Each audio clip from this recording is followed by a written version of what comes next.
What's going on, Innovators? It's my name, of course, Innovate, and welcome to your Wednesday video.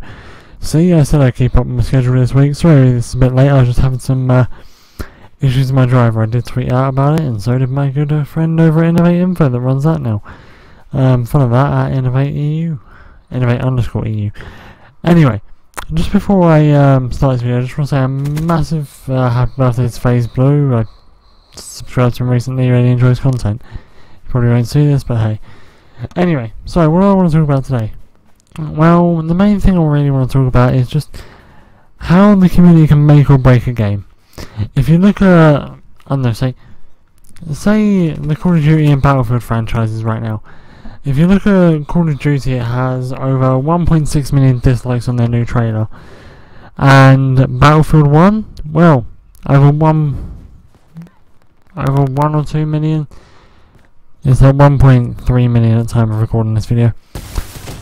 But yeah, over 1.3 million video likes on their video. So, and that's just the community just saying what they like, and because Battlefield is boots on ground as opposed to space warfare, also known as Star Wars knockoff, is where the community is really enjoying themselves at the moment. But look, it's not COD's fault that they're all space type at the moment. I mean, Advanced Warfare came out and people were like, oh, this is pretty good. Happened to record in there. Yeah, and they're like, oh, this is pretty good, but what can you really say? Apart from the fact that they've been developing the game for 3 years. The only game that can't be space time or futuristic at this point in time is the next game made by Sledgehammer. Maybe they'll listen to the fans and realise, oh wait, no one wants this space stuff, we can change it. What Call of Duty, what Infinity Ward have done at the moment, realising that people aren't happy with the space stuff, is that they've brought out a COD 4 remastered. And chances are, if everyone was happy with the futuristic-y stuff, they wouldn't have brought that back.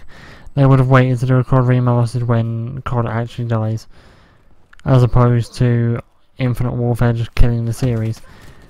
Now, in Battlefield's defence, they've taken what the COD community have wanted and played that to their advantage. However, what if any of the COD community go over to Battlefield, they're going to be freaked out. They won't understand bullet drop. They won't understand the play style, because they're very different games. Very different. And that's the issue with all of this stuff of people just like, oh, fuck COD, I'm going over to Battlefield.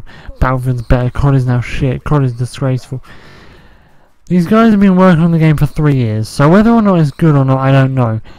But they're also remastering COD 4, which COD 4 was a good game.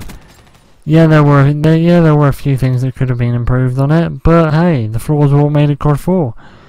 And they're bringing back the Call of Duty franchise that we all loved and knew. But I'm gonna get both Battlefield and Infinite Warfare. I'm gonna play them both. I don't know, get gameplays of both, and we'll see how well it goes. Which one I think is better. Whether I think Infinite Warfare works, whether I think COD 4 Remaster works, whether I think the Battlefield World War I style works.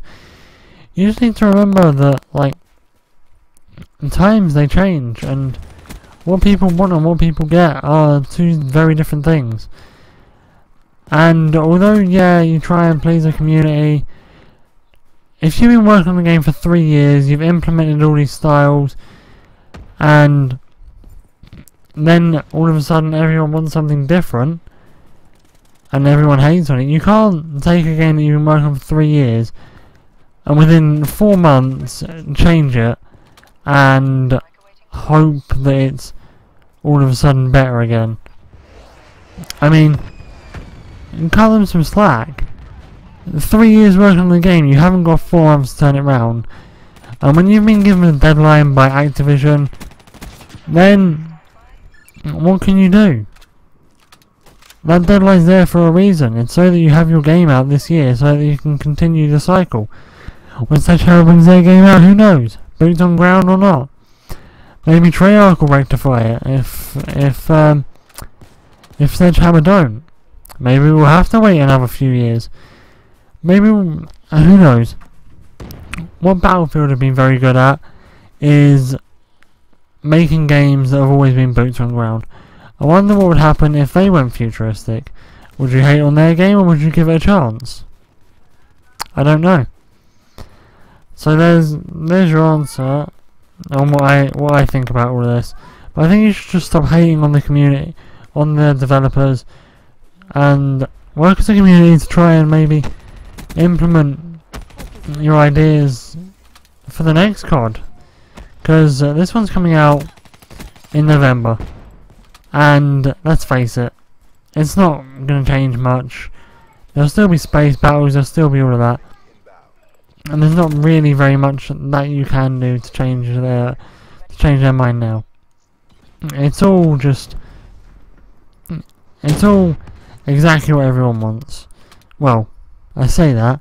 That's all Battlefield is. COD, no one wants it the way it's going to be, but it has to be like that. And I'm very optimistic. I really want to give it a try. And if I don't like it, then that's fine. I'll have COD 4 to play. And also their marketing is very good because you have to get the Legacy Edition, meaning you'll get all of the they get more money off of it, which a lot of people don't like. I'm not a massive fan of them doing that, but hey, gives them the money to make their next game a hell of a lot better. And with the uproar on this, they will probably go back to boots on ground, which it wouldn't surprise me if that's what they do. Just like Sledgehammer, they made a successful game, which was Advanced Warfare. Didn't have the greatest gameplay to watch, but it was fun to play. Same with Ghosts. It was, I didn't remember Ghost that well, but that was all mostly boots on ground. Everyone enjoyed that, but no one enjoyed watching the gameplay. So therefore they moved away from Ghost. They tried something different. That's all this gaming industry is, really, trial and error. If it works, it works. If it doesn't, then well, go back to what you know. But if I know sure as hell, if I've been making something for 3 years, and I showed a trailer a few months before it come out, and people were like, oh, it's gonna be shit, I wouldn't be able to change it. I would just have to try and learn, and try and get the community on my side. Battlefield, yeah, I'm very optimistic about that game as well, but at the same time, it pays to have some doubts. Because with all games that I think about buying, I always expect the worst and hope for the best. And we'll see how that goes with the community when COD comes out. You'll still get all the kids that have never played COD before getting it. All the little 12-year-olds that are like, Mummy, Mummy, which I might go to the midnight release and just take a joke. Just to try and stop them from buying it, but who knows. Anyway, 27-10, not the worst gameplay, got a Cerberus, and that's all I have to say. I want to get back to playing, so I'll see you guys on Friday. See you later, guys. Bye. Oh yeah, don't forget to buy no scopes. And the announcer will, and I will announce the name of the winner on Friday, but they have already received an email on them winning. Peace.